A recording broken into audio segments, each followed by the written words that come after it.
Hello everyone, welcome to English classes by Anita. Students, आज की class में हम पढ़ने जा रहे हैं क्लास 12 की फ्लैमिंगो बुक से lesson number 6 poets and pancakes. Students, हमने फर्स्ट पार्ट आपको पढ़ा दिया है, तो आपको सेकंड पार्ट आज हम पढ़ाने जा रहे हैं। सेकंड पार्ट पढ़ने के लिए सबसे पहले आपको फर्स्ट पार्ट को पढ़ना पड़ेगा, तभी आप सेकंड पार्ट समझ पाएंगे।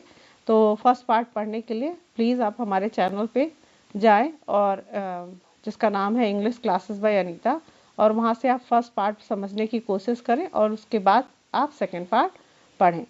तो चलते हैं, सेकंड पार्ट हम शुरू करते हैं। तो फर्स्ट पार्ट में मैंने यहाँ तक पढ़ाया था जिसमें मैं बता रही थी कि द लीगल एडवाइज़र जो था वो जिसको कि लोग इलीगल एडवाइज़र उसके कहा करते थे, और जिसके लिए क्योंकि उसने एक बहुत ही अच्छी एक्ट्रेस का करियर जाने अनजाने में उसका ख़त्म कर दिया था। अब यहाँ पे हम लोगों ने पढ़ा था the legal adviser wore pants and a tie and sometimes a coat that look like a coat of mail. तो वो अक्सर मतलब वो जो लीगल एडवाइज़र था वो सारे लोग धोती और कुर्ता पहनते थे, और ये जो लीगल एडवाइज़र है कोट और पैंट पहना करता था, और कभी कभी वो ऐसे कोट पहना करता था like a mail coat. Mail मतलब जैसे आप किसी सोल्जर्स को देखते हो ना आप, वो लोहे वाली जो कोट पहनते हैं, तो उस तरीके का ब्लैक कलर का कोट पहना करता था। Often he looked alone and helpless, और अक्सर वो अकेला दिखाई देता था और असहाय दिखाई देता था। A man of cold logic in a crowd of dreamers, क्योंकि वो कोल्ड लॉजिक, क्योंकि वो उसको हर बात में लॉजिक चाहिए होता था, और जो वहाँ पे भीड़ थी वो ड्रीमर्स की थी, सपने देखने वाले, यानी कि natural man in an assembly of Gandhiites and Khadiites, क्योंकि वहाँ पे सारे पोएट और स्टोरी राइटर्स थे। तो वो लोग सारे जो पोएम है और स्टोरीज है वो हमेशा इमेजिनेशन पे लिखी जाती है, और जो ये लीगल एडवाइजर था वो क्या था, वो लॉजिक की बातें किया करता था, तो वो हमेशा अकेला पड़ जाया करता था। अ न्यूट्रल मैन, वो न्यूट्रल मैन हुआ करता था, न्यूट्रल मैन था क्योंकि उन सारे असेंबली में कुछ जो सारे लोग थे या तो गाधिस्ट थे या खादिस्ट थे, मतलब गाधी और खादी के फॉलोअर थे। Like so many of those who were close to the boss. अब यहाँ पे बताया जा रहा है कि जो बॉस के करीब हुआ करते थे, यानी कि एस बॉसन के जो करीब हुआ करते थे, he was allowed to produce a film and though a lot of raw stock and pancake were used on it, not much came of the film। तो जैसे कि अभी बताया जा रहा था कि जो बॉस के करीब हुआ करता था उसको एक बार एक फिल्म बनाने की का मौका दिया जाता था। तो इस जो लीगल एडवाइज़र था उसको भी दिया गया, और उसने बहुत सारे स्टॉक्स और पैनकेक यानी कि बहुत सारे मेकअप और बहुत सारे स्टॉक को यूज़ किया, लेकिन वो फिल्म चली नहीं, मतलब उससे कुछ वापस आया नहीं। Then one day the boss close down the story department, और एक दिन फिर बॉस का आदेश आया कि स्टोरी डिपार्टमेंट को बंद कर दिया जाए। And this was perhaps the only instance in all human history, और ये एक ऐसी घटना थी जो पूरे इंसानी इतिहास में था, where a lawyer lost his job because the poets were asked to go home, क्योंकि एक लॉयर था जो वकील था अपनी नौकरी खो दिया था एक पोएट की वजह से, यानी कि पोएट्स और राइटर्स को उनको ये कह दिया गया था कि आप अपने घर जा सकते हैं, तो वकील की भी नौकरी चली गई थी। तो ये पहली बार इंसानी इतिहास में ऐसा हुआ था। Gemini studio was the favourite Hunt of poets like S.D.S. Yogiyar, सांगू सुब्रमण्यम एंड कृष्णा शास्त्री। तो एक जो जेमिनी स्टूडियो था ये फेवरेट जगह हुआ करती थी, मनचाही जगह हुआ करती थी इन लोगों की, S.D.S. योगियार, संगू सुब्रमण्यम एंड कृष्णा शास्त्री का, एंड हरींद्रनाथ चट्टोपाध्याय। ये लोग पोएट थे और लेखक थे, और इन लोगों का सबसे फेवरेट जगह हुआ करता था ये Gemini studio. It had an excellent mess which supplied good coffee at all times of the day and for the most part of the night.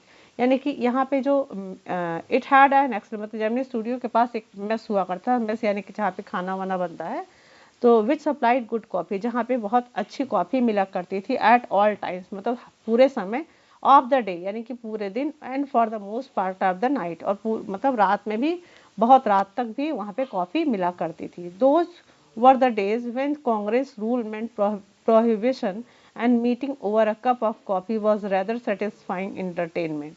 Those were the days when Congress rule meant, यानी कि वो उस समय था, ऐसा समय था जब कांग्रेस को के ऊपर कुछ प्रतिबंध लगा हुआ था, और मीटिंग ओवर अ कप, और एक ऐसी मीटिंग जो कॉफी के साथ हो, वॉज रैदर सेटिस्फाइंग इंटरटेनमेंट, मतलब इससे अच्छा सेटिस्फेक्शन या संतुष्टि भरा आनंद कुछ भी नहीं हो सकता था इन कवियों या राइटर्स के लिए। Barring the office boy, barring the office boy and a couple of clerks, मतलब बैरिंग द ऑफिस बॉय मतलब ऑफिस बॉय को छोड़कर, एंड कुछ क्लर्क, कपल ऑफ क्लर्क मतलब कुछ क्लर्क्स वगैरह को छोड़कर, everybody else at the studio radiated leisure, मतलब कि इन लोगों को कुछ ऐसा खाली और आराम वाला समय मिल जाया करता था, जिस जो अ प्री रिक्वेस्ट फॉर पोएट्री, जिस जो कि एक पोएट्री बनाने के लिए या पोएम लिखने के लिए बहुत, प्री रिक्वेस्ट मतलब होता है नेसेसरी, मतलब बहुत ज़रूरी होया करता था, मतलब कि जो लेजर टाइम उन लोगों को मिल जाता था कॉफ़ी के दौरान और वो जो मीटिंग के दौरान, तो जो रेस्ट मिलता था उनकी पोएट्री के लिए एक फ्यूल का काम करता था, मतलब बहुत ज़रूरी हुआ करता था। मोस्ट ऑफ देम वोर खादी एंड वर्शिप गांधी जी, उसमें से बहुत सारे लोग खादी पहनते थे और गांधी जी की वर्शिप किया, मतलब गांधी को फॉलो करते थे। But beyond that they had not the faintest appreciation for political thought of any kind, लेकिन मतलब वो गांधी को मानते तो थे, लेकिन उनका कोई पॉलिटिकल थॉट, मतलब कोई ऐसा राजनीतिक विचार नहीं था जिसके पीछे वो, मतलब कि उसके, मतलब वो किसी राजनीतिक विचारधारा के फॉलोअर नहीं थे। Naturally they were all averse to the term communism, और वो they were all averse to the term communism, मतलब वो क्योंकि वो सारे कम्युनिज्म को फॉलो करते थे। अब कम्युनिज्म मतलब कम्युनिज्म वर्ड्स मतलब कम्युनिज्म का विरोध करने वाले थे। A communist was a God, अब कम्युनिज्म क्या होता है, कम्युनिस्ट क्या होता है, इसको हम समझते हैं। A communist was a godless man, एक कम्युनिस्ट जो होता है वो गॉडलेस, यानी कि वो भगवान को नहीं मानता। ही हैड नो फिलियल और कॉन्जुगल लव, मतलब कि उसको अपने ना अपने बच्चे की परवाह होती है और ना ही अपने स्पाउस की परवाह होती है, मतलब उसको अपने ना बच्चे की और ना ही अपने स्पाउस की परवाह होती है। He had no compulsion about killing his own parents और हिज चिल्ड्रन, मतलब अगर उसको ऐसा कोई ज़रूरत पड़ जाए कि अपने पेरेंट्स का भी और अपने बच्चों को भी मारना पड़े, तो उसके लिए कोई भी ऐसा, मतलब कि उसके लिए कोई प्रॉब्लम नहीं हुआ करता था, मतलब वो अपने पेरेंट्स और अपने बच्चे को भी मार सकता था ज़रूरत पड़ने पे। He was always out to cause and unrest and violence among innocent and ignorant people. He was always out of to cause, मतलब वो हमेशा बाहर निकलते थे स्प्रेड, मतलब फैलाने के लिए, अनरेस्ट मतलब अफरा तफरी, एंड वायलेंस मतलब कि वो हिंसा फैलाते थे, अफरा तफरी फैलाते थे। अमंग इनोसेंट मतलब इनोसेंट लोगों के, एंड इग्नोरेंट पीपल मतलब कि मासूम लोगों को परेशान किया करते थे और उनके बीच में वायलेंस यानी कि हिंसा फैलाया करते थे। Such notions which prevailed everywhere else in South India at the time also, अब उस समय जो ये जो विचारधारा थी, विचारधारा थी, वो पूरे साउथ इंडिया में फैली हुई थी, यानी कि साउथ इंडिया में भी इस कम्युनिज्म का विरोध किया जा रहा था। Naturally floated about vaguely among the khadi clad poets of Gemini Studio, और यही चीज़ floated about vaguely among, vaguely मतलब कि थोड़ा वो थोड़ा बहुत जो असर था वो खादी क्लैड मतलब खादी वादी जो पोएट्स थे जेमिनी स्टूडियो के, उनको भी ये चीज़ें, वो लोग भी इस चीज़ को मानते थे। Evidence of it was soon fourth coming, और इसका साक्ष्य जल्दी ही देखने को मिला, मतलब कि वो भी कम्युनिज्म का विरोध करते थे, और जो जेमिनी स्टूडियो के पोएट्स वगैरह थे, खादीवादी थे, तो वो इसका जो उदाहरण था वो कुछ बात मिलने लगा।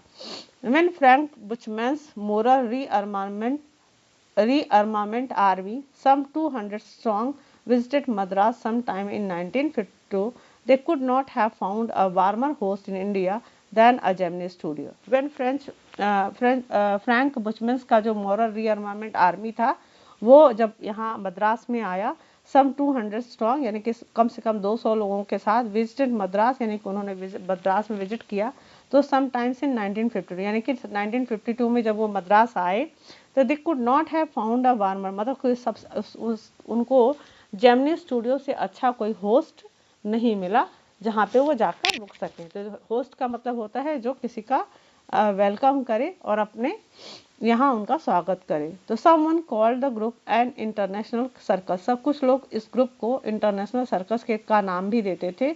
दे वर not very good on the trapezes and their acquaintance with animal was only at the dinner table। अब जो उनको सर्कस का नाम दिया जाता था, इंटरनेशनल सर्कस का नाम दिया जाता था, but they were not very good, लेकिन वो लोग ट्रैपेजीज आप जानते हो कि जो सर्कस में वो रस्सी से करतब दिखाते हैं ऊपर झूला झूल के, उसको ट्रैपेजीज कहते हैं। तो वो ऐसा ट्रैपेजीज वो लोग ट्रैपेजीज नहीं जानते थे। एंड देयर एक्वेंटेंस, और वो सिर्फ परिचित थे जानवरों से अपने डाइनिंग टेबल तक, यानी कि वो नॉनवेज वगैरह खाया करते थे, लेकिन वो एनिमल्स का कोई सर्कस नहीं दिखाते थे। But they presented two plays in a most professional manner, लेकिन उन्होंने दो नाटक उन्होंने बहुत ही प्रोफेशनल, यानी कि बहुत ही प्रोफेशनल मैनर से उन्होंने प्रेजेंट किया। दो ड्रामा जिसका नाम था देयर जोनाथन वैली, जिसका नाम था Jonathan valley, and the forgotten factor. तो मतलब कि ये लोगों को इंटरनेशनल सर्कस का नाम दिया गया और इनको ये कहा गया कि सर्कस, लेकिन वो जानवरों के बारे में सिर्फ डिनर टेबल तक जानते थे। लेकिन उनका जो एक बहुत अच्छा जो पार्ट था वो ये था कि उन्होंने दो नाटक स्टेज पे परफॉर्म किया, जिसका नाम था Jotham valley and the forgotten factor. ran several shows in Madras and along with the other citizens of the city। वो जो ये नाटक था वो मद्रास के पूरे सिटी मतलब सिटीजन मद्रास के पूरे नागरिकों में और पूरे शहर में इस शो का प्रसारण किया गया, शो को देखा गया। The Gemini family of 600 saw the plays over and over again, और जेमिनी की जो फैमिली के 600 लोग थे इस प्ले को उन्होंने बार बार मतलब कई बार देखा। The message of the plays were usually plain and simple homilies, मतलब जो उस प्ले का मैसेज था वो बहुत ही सिंपल था और कुछ रिलीजियस मतलब मैसेज को वो दिखाया करता था। But the sets and costumes were first rate, लेकिन जो उनका सेट था यानी कि जो उनके स्टेज का सेट हुआ करता था और जो उन्होंने कॉस्ट्यूम तैयार किया था वो फर्स्ट रेट का था, यानी कि बहुत ही अच्छी क्वालिटी का, अच्छे मतलब उनका जो कॉस्ट्यूम का जो था वो बहुत अप्रिशिएबल था। Madras and the Tamil drama community were terribly impressed, and for some years almost all Tamil plays had a scene of sunrise and sunset in the manner of Jotham Valley with a bare stage। यानी कि जो उनका जो stage था यानी कि Madras and the Tamil drama, Madras के लोग और जो तमिल ड्रामा कम्युनिटी थी वो बहुत ही बुरी तरीके से टेरिबली इम्प्रेस मतलब बहुत बुरी तरीके से उससे इम्प्रेस हुए, प्रभावित हुए। एंड फॉर सम ईयर्स, और कुछ सालों तक ऑलमोस्ट ऑल तमिल प्ले मतलब जितने भी तमिल प्ले को सीन किया गया उसमें विद सीन ऑफ सनराइज यानी कि सूर्योदय और सनसेट यानी कि सूर्यास्त का जो दिखाना था वो जोथाम वैली के मैनर मतलब जोथाम वैली में जैसा सीन दिखाया गया था वैसा ही उन लोगों ने भी अपने ड्रामा में यूज़ किया।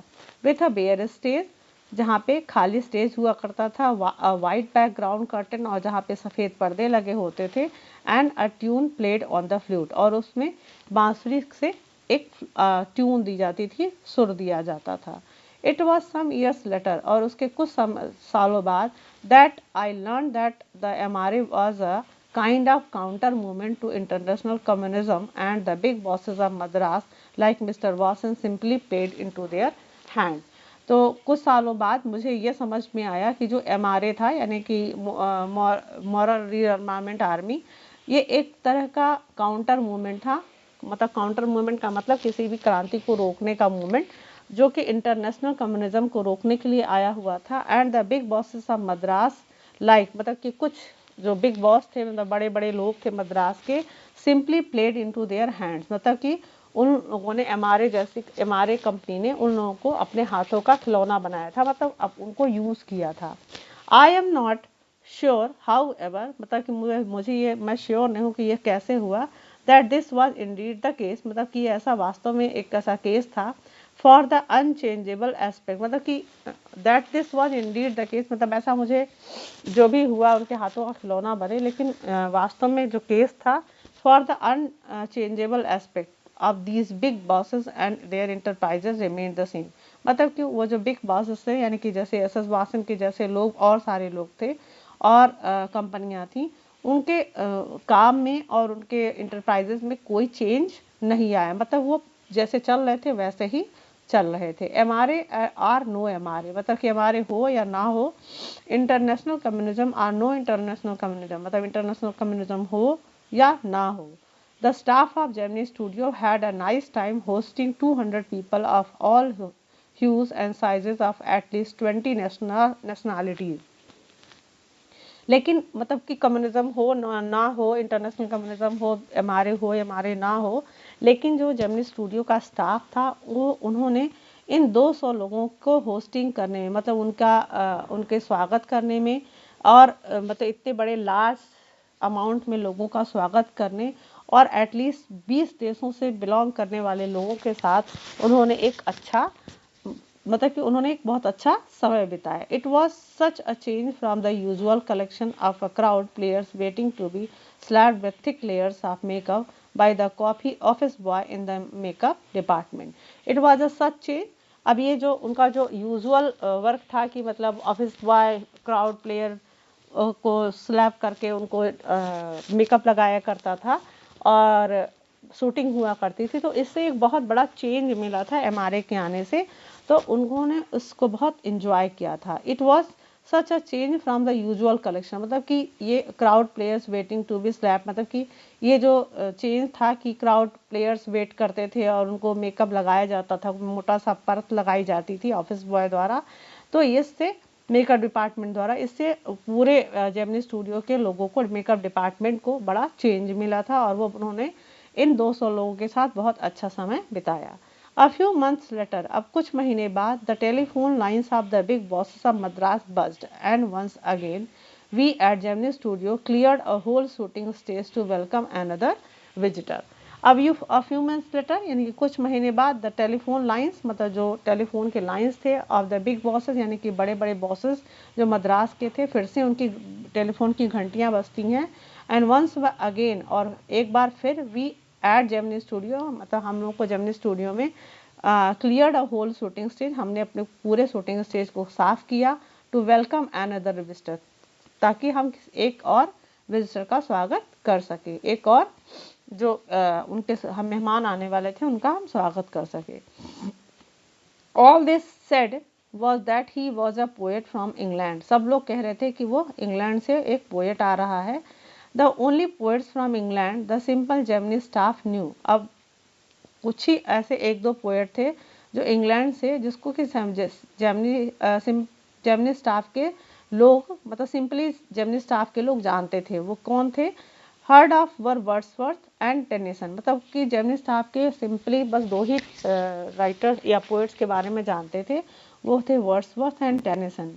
द मोर लिटरेट, और जो थोड़े बहुत और पढ़े लिखे थे, वंस न्यू ऑफ कीट्स, शैली एंड बायरन, मतलब कि वो कुछ जो और पढ़े लिखे थे वो कीट्स को जानते थे, शैली को जानते थे एंड बायरन को जानते थे। And one or two might have faintly come to know of someone by the name Eliot, और कुछ जो थोड़ा बहुत उनसे भी ज़्यादा जानकारी रखते थे, थोड़ा बहुत वो इलियट के बारे में जानते थे। Who was the poet visiting the Gemini studio now, मतलब कि आप सब में ये चर्चा हो रही थी कि जो जेमिनी स्टूडियो में पोएट आने वाला है वो कौन है। He is not a poet, he is an editor. अब ये वह पोएट नहीं था, वो एक एडिटर था। That is why the boss is giving him a big reception, क्योंकि वो एक एडिटर था, इसलिए जो बॉस थे यानी कि एसएस वॉटसन, उसको एक बहुत बड़ा रिसेप्शन यानी कि बहुत बड़ा समारोह करके उसका वेलकम कर रहे थे। Vasan was also the editor of the popular Tamil, क्योंकि वासन भी एक बहुत ही पॉपुलर, मतलब कि बहुत ही फेमस तमिल वीकली के एडिटर थे, जिसका नाम था आनंद विकातन, यानी कि आनंदा विकातन के जो एडिटर थे वो वासन थे, और जो आने वाला पोएट था वो पोएट नहीं एडिटर था, इसलिए वासन और भी उसको बहुत ही वार्मली वेलकम के लिए तैयार थे। He was not the editor of any of the known names of British publication in Madras। अब वो ऐसा कोई एडिटर नहीं था जो मद्रास यानी कि मद्रास के समय कोई ब्रिटिश पब्लिकेशन के द्वारा जो भी नाम लोग जान रहे थे, उसमें से कोई भी उस नाम का एडिटर मतलब जो जाना पहचाना नाम नहीं था। That is those known at the Gemini studio, मतलब कि जिसको कि लोग जेमिनी स्टूडियो में जानते थे। Since the top man of the Hindu were taking the initiative, लेकिन जो सिंस द टॉप मैन मतलब कि जो द हिंदू के जो एडिटर थे वो इसमें इनिशिएटिव मतलब कि वो उसमें उनको प्राथमिकता दे रहे थे, वो भाग ले रहे थे। The सरमाइज was that the poet was the editor of a daily. अब जो the सरमाइज was that the poet was the editor of a daily, मतलब कि जो सरमाइज डेली एडिटर था वो उसको बहुत ही प्रेफरेंस दे रहे थे उनके स्वागत के लिए, but not from the Manchester guardian और द लंदन टाइम्स, मतलब कि अब यहाँ पे ये भी कहा जा रहा है कि कोई भी ऐसा जो ब्रिटिश पब्लिकेशन से बिलोंग करता था जैसे मैनचेस्टर गार्जियन और द लंदन टाइम्स, ऐसा कोई भी मतलब इन दोनों डेली के एडिटर वो नहीं थे जो आ रहे थे। That was all that even the most well inform among us new, that was all that even the most well inform among us now, मतलब कि ये सारे जितने भी एडिटर्स थे उनको हम सब बहुत अच्छे से जानते थे और हमें पता था। At last around 4 in the afternoon, अब मतलब अंत में क्या होता है कि लगभग 4 बजे दोपहर के समय the poet or the editor, अब वो पोएट था या एडिटर था, अराइव वो आया। He was a tall man, वह एक लंबा आदमी था। वेरी इंग्लिश, एकदम अंग्रेज जैसा दिखाई दे रहा था। Very serious and of course very unknown to all of us, very serious मतलब बहुत ही गंभीर दिखाई देता था और of course a very unknown to all of us, मतलब हमें हमसे अनजान था, मतलब हम में से कोई भी उसे पहचान नहीं रहा था। Battling with half a dozen pedestal fans on the shooting stage, battling with half a dozen यानी कि कम से कम आधे दर्जन पेडेस्टल फैन जो शूटिंग स्टेज पे लगे हुए थे और चल रहे थे। The boss read out a long speech, जो बॉस थे एस एस वॉसन उन्होंने एक लंबा सा स्पीच पढ़ा।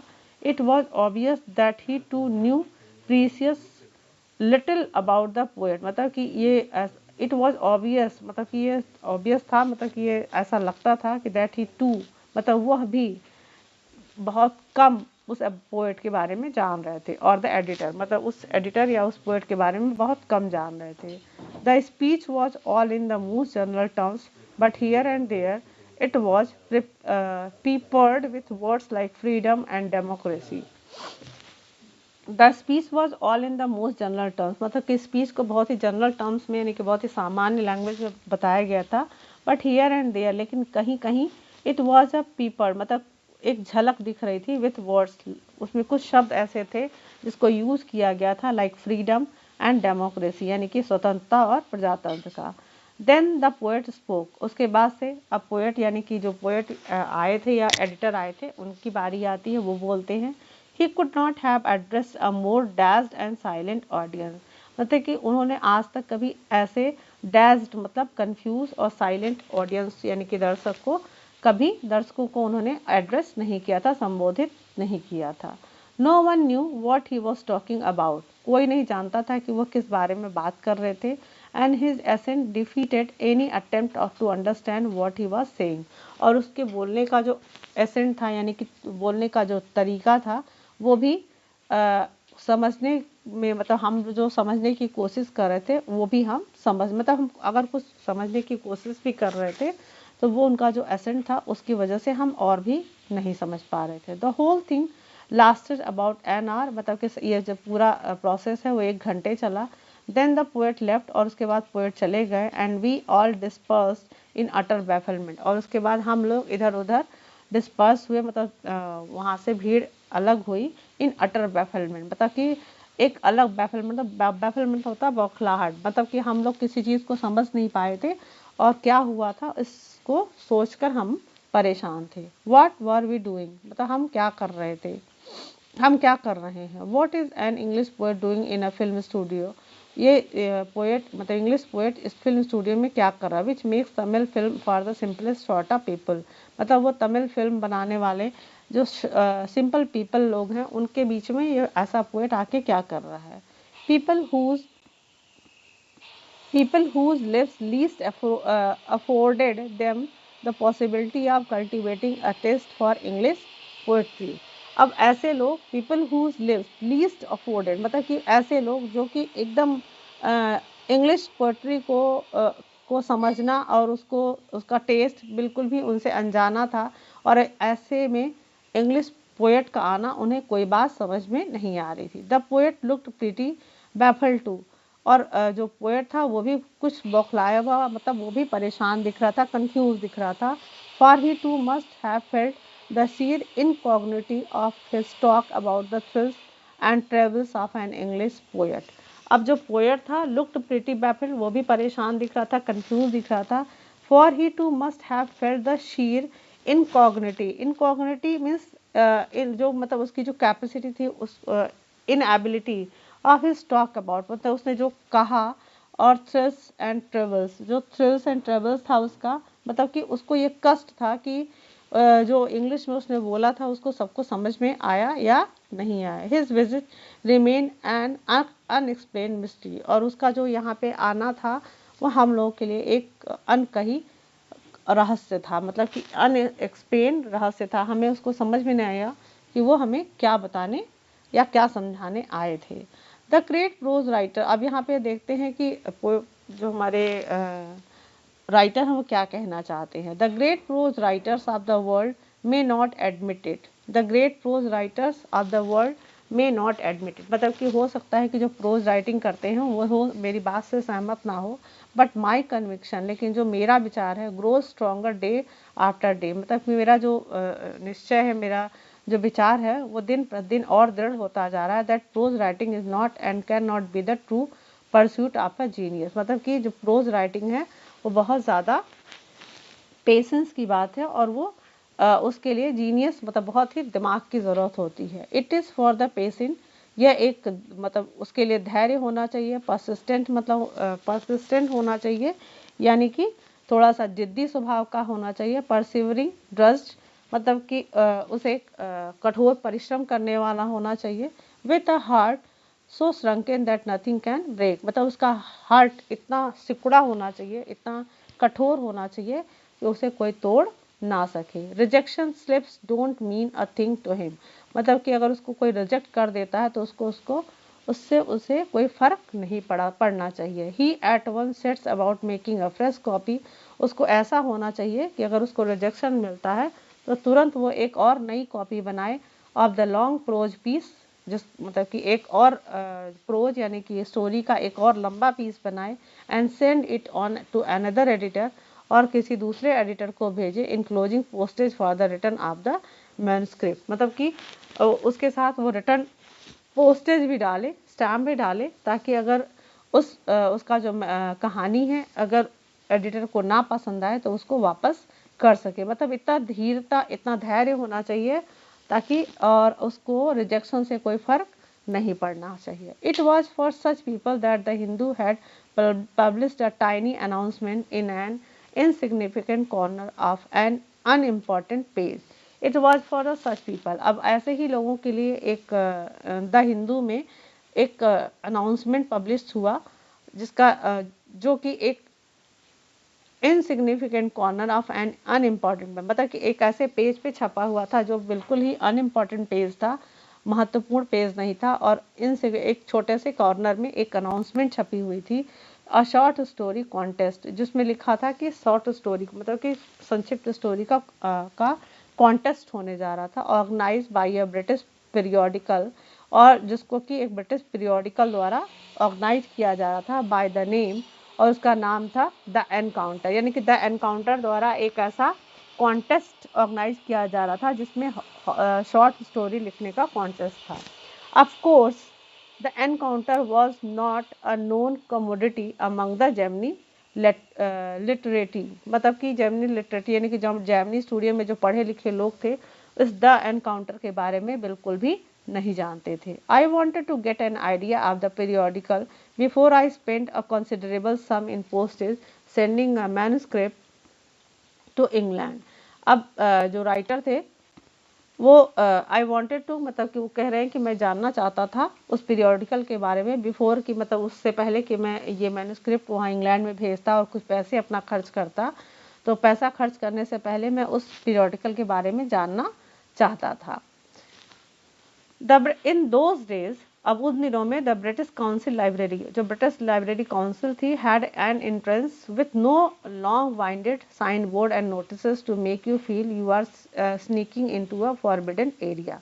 मतलब उस समय जो ब्रिटिश काउंसिल की लाइब्रेरी होती थी और जो उसका एंट्रेंस हुआ करता था, वहाँ पे कोई साइन बोर्ड और कोई नोटिस नहीं लगी होती थी जिससे आपको फील हो पाए कि आप स्नीकिंग मतलब कहीं ऐसी जगह प्रवेश कर रहे हैं, ऐसी जगह घुस रहे हैं जो कि फॉरबिडन एरिया, यानी कि जहाँ पे आप नहीं जा सकते, मतलब निषेधित एरिया में। ऐसा कोई निषेधित एरिया नहीं था, आप वहाँ पे कोई प्रोहिबिशन नहीं था, आप आराम से उस लाइब्रेरी में जा सकते थे। And there were copies of the Encounter. अब मैं जब वहाँ पे पहुँचता हूँ तो देखता हूँ कि बहुत सारे कॉपीज, मतलब बहुत सारी प्रतियाँ द एनकाउंटर जिस पे लिखा हुआ था lying about in various degrees of freshness, मतलब कि बहुत सारे एनकाउंटर के पेपर्स जो प्रति थी वो लाइब्रेरी में इधर उधर रखी हुई थी और ऐसी फ्रेशनेस, मतलब कि एकदम जो अभी पढ़ी भी नहीं गई थी, ऑलमोस्ट अनटच्ड और कुछ तो बिना छुई हुई बाय रीडर, मतलब कि ऐसी प्रति पड़ी थी जिसको अभी टच भी नहीं किया गया था, यानी कि उसको खोला भी नहीं गया था। When I read the editor's name, जब मैंने एडिटर का नाम पढ़ा, I heard a bell ringing in my shrunken heart, तभी मेरे दिल में एक घंटी बजी और it was the poet who had visited the Gemini Studio. तब मैंने फील किया कि ये तो वही पोएट है जो जेमिनी स्टूडियो में विजिट किया था। I felt like I had found a long lost brother and I sang as I seal I felt like I found a long lost brother and I sang, मतलब मुझे ऐसा लगा कि जैसे मेरा बिछड़ा हुआ भाई मुझे मिल गया और मेरा दिल गाने लगा। As I seal the envelope, मैंने इन्वेलप को सील किया and wrote out his address, और उसके ऊपर उसका एड्रेस लिखा। I felt that he too would be singing the same song at the same time, मुझे भी ऐसा लगा कि जैसे कि मैं जो गाना गा रहा हूँ वो भी वही गाना गा रहा होगा इस समय।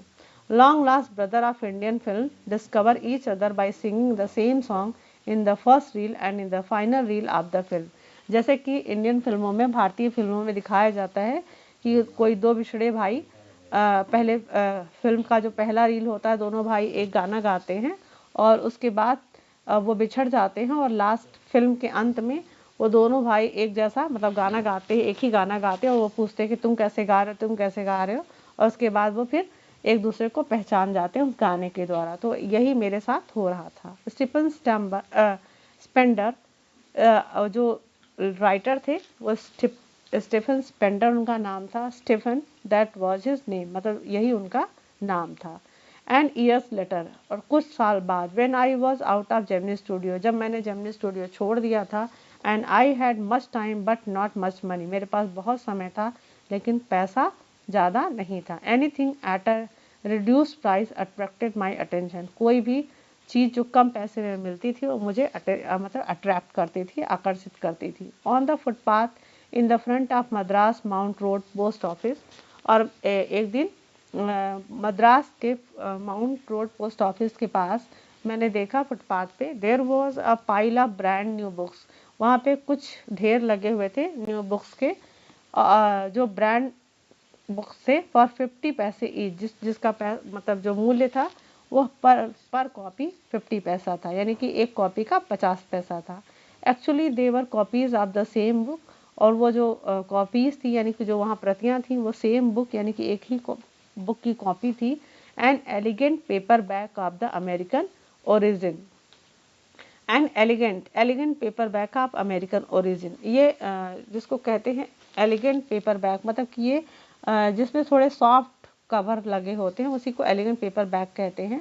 अमेरिकन, जो अमेरिकन ओरिजिन का एक कॉपी था, special low price student edition, जिसको कि स्पेशल मतलब कि स्टूडेंट्स के लिए कम पैसे में बनाया गया था, स्पेशली स्टूडेंट्स के लिए बनाया गया था। In connection with the 50th anniversary of the Russian revolution, क्योंकि 50th एनिवर्सरी जो रशियन रिवोल्यूशन रूस की क्रांति का 50th एनिवर्सरी था, और उस उपलक्ष्य में इस बुक को लो प्राइस में स्टूडेंट्स के लिए बनाया गया था। आई पेड 50 पैसे and picked up the copy, मैंने 50 पैसे पे किए और उसमें से एक कॉपी मैंने ले ली ऑफ द बुक, उस बुक की।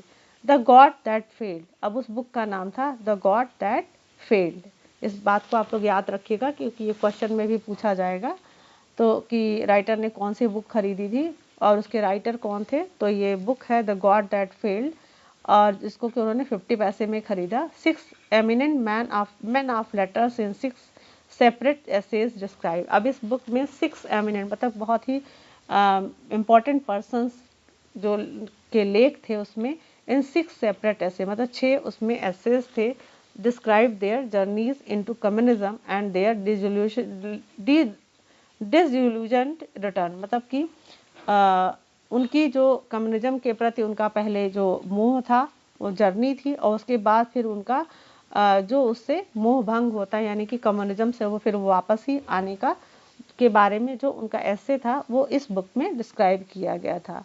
अब इसमें कौन कौन से थे, Andre Gide, Richard Wright, Ignazio Silone, Arthur Koestler, Louis Fischer and Stephen Spender, मतलब ये 6 राइटर के एसेस उस बुक में लिखे गए थे। स्टीफन स्पेंडर, जब जैसे ही मैंने नाम पढ़ा, suddenly the book assume tremendous significance और उसके बाद से इस बुक का जो मतलब कि जो बुक का सडनली बुक अज्यूम मतलब कि मुझे वो बुक कुछ ऐसा मेरे लिए बहुत ज़्यादा इम्पोर्टेंट लगने लगा। Stephen Spender the poet who had visited Gemini Studio. Stephen Spender वही पोएट थे जो कि जेमिनी स्टूडियो में अभी जल्दी ही उन्होंने विजिट किया था। इन अ मोमेंट, एक ही क्षण में, I felt a dark chamber of my mind lit up by a hazy illumination. उसी क्षण मुझे ऐसा प्रतीत हुआ कि जैसे कि मेरे दिल के जो डार्क चैम्बर था मतलब कि एक अंधेरे कोरे में एक मतलब हल्का सा इल्यूमिनेशन मतलब एक हल्की सी रोशनी प्रकट हुई। The reaction to Stephen Spender at Gemini Studios was no longer a mystery. और जो स्टीफन स्पेंडर का जो रिएक्शन था जेमिनी स्टूडियो में अब मेरे लिए कोई बहुत वो रहस्य की बात नहीं रह गई थी। मतलब अब राइटर को सारी बात समझ में आ गई थी जब उन्होंने जेमिनी स्टूडियो में विजिट किया था, यानी कि स्पेंडर ने जब स्टूडियो को विजिट किया था वो बहुत ज़्यादा बफल्ड थे और टेंशन में थे, तो वो अब वो रहस्य उनको समझ में आ गया। The boss of the Gemini Studios may not have much to do with the Spender's poetry. अब जो जेमिनी स्टूडियो के बॉस थे उनको स्पेंडर के पोएट्री से कोई मतलब नहीं था, but not with his God that failed. लेकिन वो इसलिए स्पेंडर को उन्होंने अपने जेमिनी स्टूडियो में बुलाया था क्योंकि उन्होंने जो बुक में अपने लिखा था द गॉड दैट फेल्ड, यानी कि जो कम्युनिज्म से के बाद से उनका जो डिसोल्यूशन था यानी कि कम्युनिज्म के प्रति जो उनका मोह भंग था उसी के लिए, यानी कि क्योंकि वॉसन भी कम्युनिज्म के खिलाफ थे और जो स्पेंडर थे वो भी कम्युनिज्म के खिलाफ थे, इस वजह से उनके जो वाइस मैच कर रहे थे, इस वजह से वो स्टूडियो में उनका इतना ग्रैंड वेलकम किया गया था। तो स्टूडेंट्स, आई थिंक आपको ये स्टोरी समझ में आ गई होगी, ये लेसन समझ में आ गया होगा। तो keep watching and thank you for watching English classes by Anita. Goodbye and take care.